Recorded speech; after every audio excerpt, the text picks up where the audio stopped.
Red One is a $250 million disaster, and it is probably one of the worst Christmas movies that I have seen in a while, and unfortunately, we still have to talk about this thing, so let's do it. Now, if you do want to see what I gave this movie out of 10, head over to my shorts, TikTok, or Instagram, and check out my one-take movie review on this movie. But without further ado, let's talk about the movie that is Red One.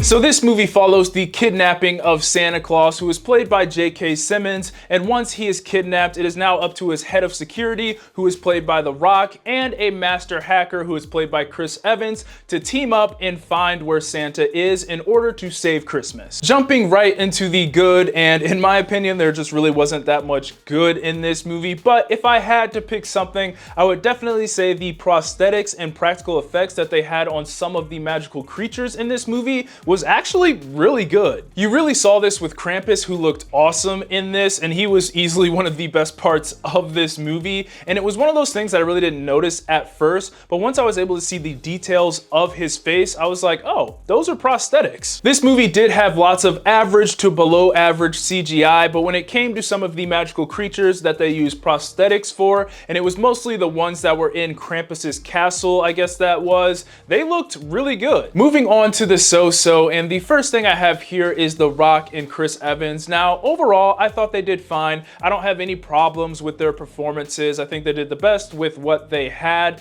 but the reason I have them here in the so-so is because I just felt like there wasn't much chemistry between the two. And that was kind of a running theme throughout this movie, is that this cast, which was absolutely stacked, by the way, just didn't have the best chemistry, and at times, in my opinion, it kind of just felt like they were reciting lines. But anyways, this was a buddy cop movie between The Rock and Chris Evans, and the relationship between their two characters just felt pretty bland. I mean, The Rock was a literal superhero in this movie, and he pretty much plays a swole Ant-Man, and that is not an exaggeration at all. I mean, he was doing everything from shrinking and then getting big again while he was fighting, to using this movie's version of Pym particles and resizing different objects. Then for Chris Evans, he was pretty much this master hacker who could find anyone if you gave him a chance, and he was the more comedic, carefree of the two. Now, they did try to give his character a little bit more depth with his son and their relationship,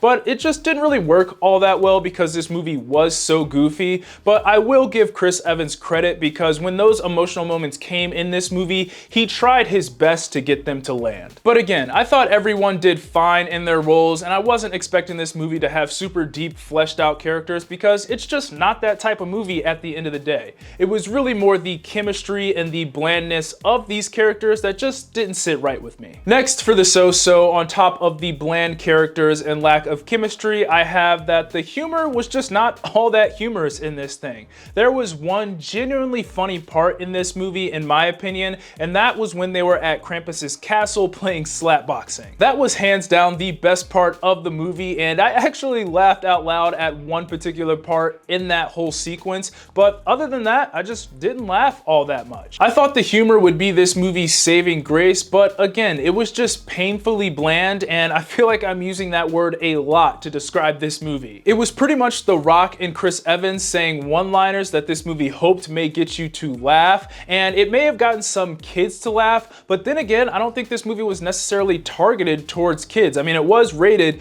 PG-13, and it did have its fair share of swear words in there too. Moving on to the bad, and the first thing I have here is the tone of this movie. It just kind of felt like, in my opinion, that this movie didn't really know what it wanted to be. It was a goofy movie, but it somehow still took itself seriously. Essentially, it was a silly plot with very serious characters outside of Chris Evans, and there was just a disconnect there for me. And as this movie explained its plot, I think Chris Evans was a great representation of the audience, because he at least pointed out how ridiculous this plot sounds from the beginning. But I think the thing that made it tough for me to kind of figure out what this movie wanted to be and figure out the tone of this thing is that sometimes this movie would poke fun at itself and be like, hey, yeah, we're just a goofy movie, whatever, don't take us seriously. But then there would be other times where this movie would be completely serious about its plot. So I just didn't know at the end of the day whether to take this movie seriously or not, because it just kept jumping back and forth. And honestly, I think this movie was better when it leaned into the goofiness like it did with the slapboxing with Krampus. And if this thing was just a bunch of scenes like that, I think I would have enjoyed this movie way more. Finally, for the bad, and I've used this word a lot to describe this movie in this review, and I'm gonna use it one more time,